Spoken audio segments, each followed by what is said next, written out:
Merry Christmas and happy birthday to me. It's my birthday. It's Queen God, the Savior, and Bruce Lee's grandchild or child. Maybe child. I'm not sure if Brandon was born on the same birthday as me or not. But I always call him Granddad, but I don't know. But maybe I was his son. I mean, his daughter. Anyway, whatever. Why do I always do that? Go into the different fucking timelines. Pew, pew, pew.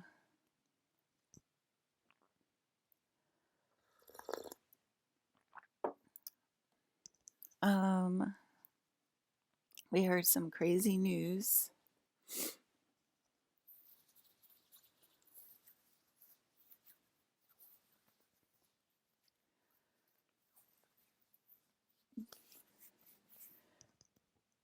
We heard some crazy news through the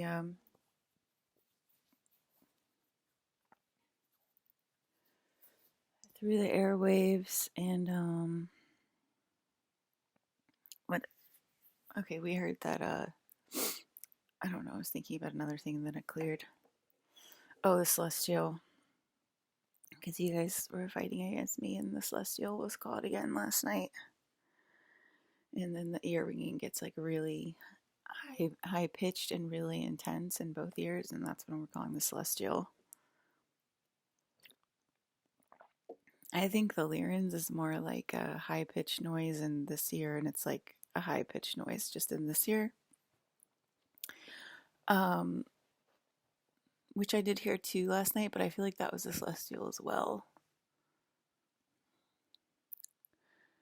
But yeah, if we're calling the Celestial, then if we're calling the Celestial down, then we're gonna have a major panic attack on Earth, and we're gonna have a major world event if the Celestial, because we're calling the Celestial almost like every single day, and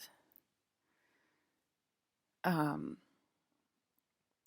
he's gonna cause he will cause a worldwide catastrophic event because that's what happened last time we called him.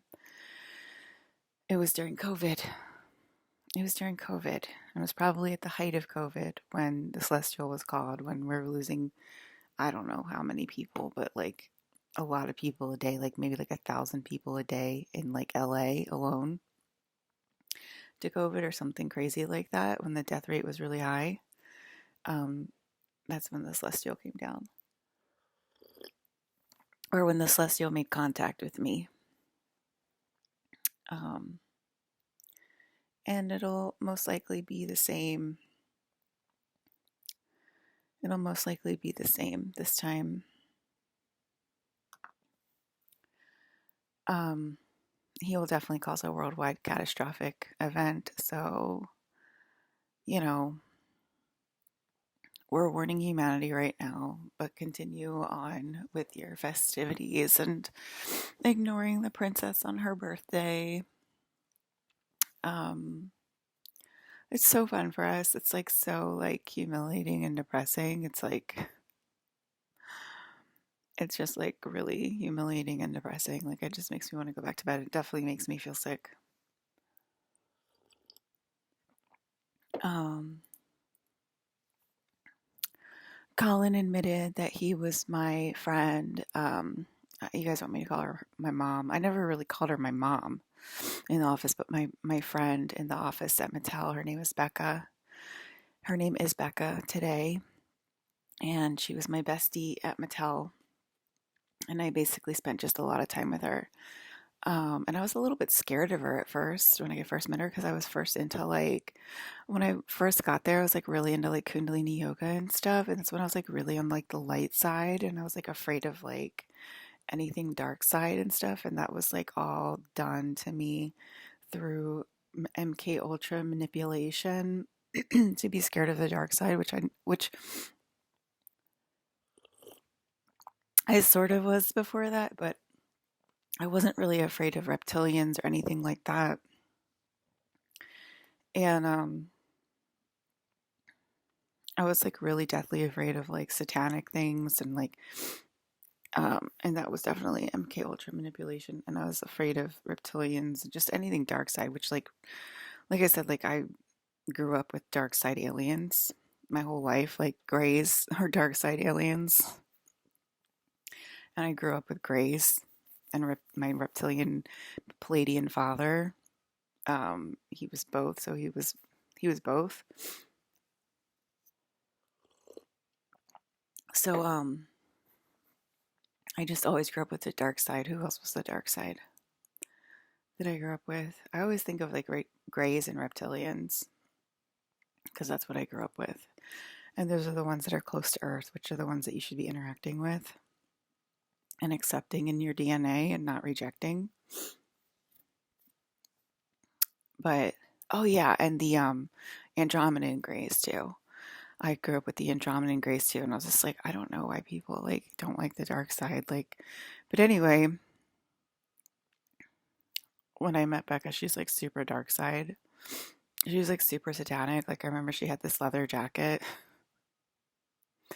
and like she took it off one day or whatever, and there was like the collar on the inside of her jacket. It said 666, and I was like, I was like, oh my god, I was like shocked and like super scared that her jacket said 666. I was that much of a pussy back then, which is really funny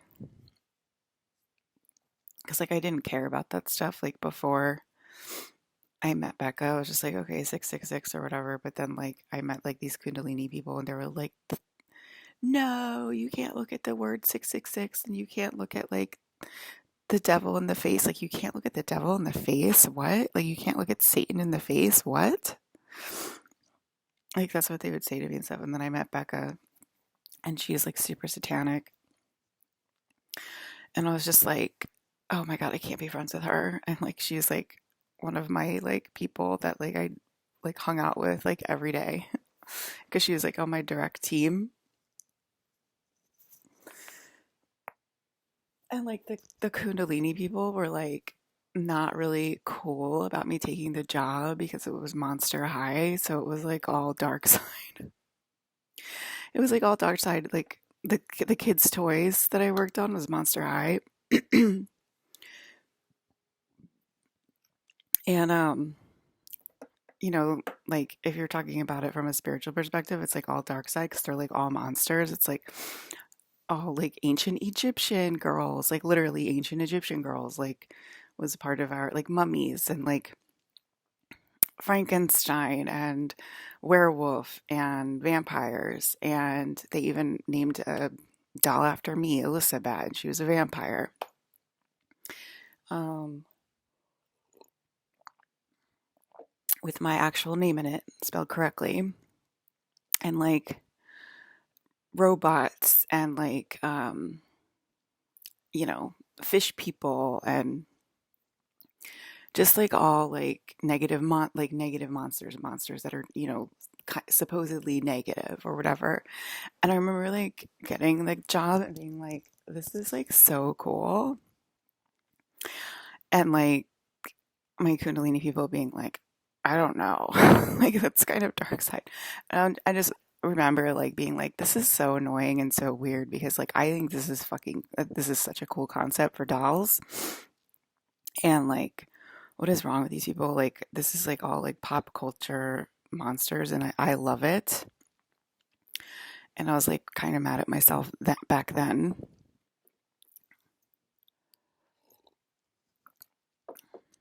So that's how I met Becca. And I was a little scared at first, but she was my bestie. So like, you know, it was a brief moment in time where I was like a little bit scared of her in the beginning. And she had like black hair, you know what I mean? Like she looked like a very cool, like satanic woman, like dark woman. And anyway, Colin came forward this morning and was like, I'm Becca. And I'm like, yeah, that makes a lot of sense. He like shapeshifted into a girl. And I think they're the same age too, to be honest with you. I didn't like Google it, but they're around the same age, if they're not the same age. And And there was like a little bit of like tension between Becca and me, like, but not very much. But like, I just remember her being like a little bit mean to me once in a while. And I think Colin came forward as Becca to like exonerate her sins, like exonerate her guilt for whenever she like treated me bad. Cause he was like, I got jealous of myself because it was a lower timeline and I wanted her on my timeline. And Becca's like, okay, that makes me feel like a lot better. Because of course I'd want her to be with Colin. So we kind of do that to like, it's like, okay, you're off the hook, Becca. Like, you don't have to feel guilt. You don't have to feel shame. Like, you know, you had the same agenda that Colin did. You know what I mean? Like, we get it. That's sort of why that stuff happens sometimes. Because their higher self is possessing them and being like, give me back my daughter, like right away. Like, give her back to me now. And like the lower self agrees, like, you should probably be with your dad. And yeah, Merry Christmas, y'all. Yeah, I can't believe I was afraid of satanic stuff then either. Isn't that funny? It's so funny. Um, and it was like right at the time where like I was like discovering the light side or whatever. Like, of course, it like lined up perfectly with that time. Otherwise, like I wouldn't care, and I'd be like, "Well, that's really cool." You know, like she's like neat and eclectic and stuff like that.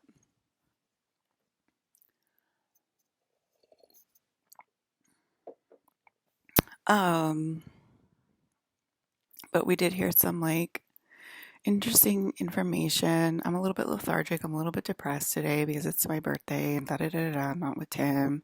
I'm not with Aiden. Blah blah blah blah. The same fucking thing as yesterday. Low energy. But we did hear yesterday that the whole world, all 8 billion of you, plus flora and fauna, have been in the void all year. All year. And I was thinking about like when I'm in the void, like what it's like. When I'm in the void, it's very cold, it's very dark, it's very empty. And also, there's like space codes are like on a high when I'm in the void. Like, there's like alien attack after alien attack after alien attack. It's just like consistent. And so that's been what's going on with the world all year. And but the smart ones have gotten out of the void because they agreed. The way that you get out of the void, and they said it last night on the loudspeaker, so you should probably already know this. If you're not listening to the loudspeaker by now, like I don't really know what to tell you. You guys should all be listening to the loudspeaker by now. But the loudspeaker said, the only way out of the void is to agree that Alyssa's in charge. Obviously, a lot of the smart people agreed and have been exiting the void because of that. And it's obviously advancing the game because there's mega space codes when you're in the void. And so we have extremely smart people that are left in the void. They're extremely smart, right? Because they keep saying, we're not that dumb, we're not that dumb. Okay, but I just think it's like the riptide that it's going to cause when you guys leave the void is going to be fantastic. And I'm pretty sure that riptide is going to open the gates of Amenti for good.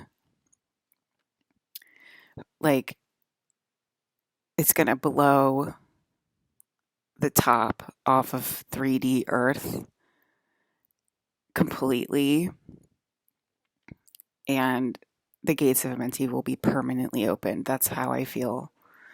Because the amount of space codes that'll be released back on Earth at that time. Um, because that's sort of like it's sort of like energy condensation, and then the energy condensation like is like so much tension, so much tension, so much tension. It has to be released. And then finally it's like this big burst, and then it's like finally released, and then it's finally like released back onto Earth. And it's gonna like, because Earth is a conscious being, and it's just gonna like blow the top of Earth and cause like, I think, the Earth to be 5D Earth. Because it's like they're hogging all the space codes by being trapped in the void for an entire year. And obviously they've been released over the year for to me, back to me, because people have been agreeing all year. It's like, oh, they've been on again. So it's like that kind of makes sense, like why the space codes like turn on for like a day, or the space drugs turn on for like a day and then they like turn off.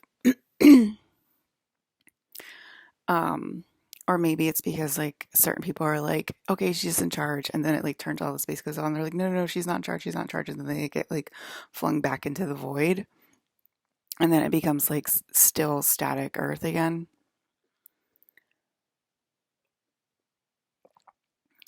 I will be back. I'll probably post 2 videos.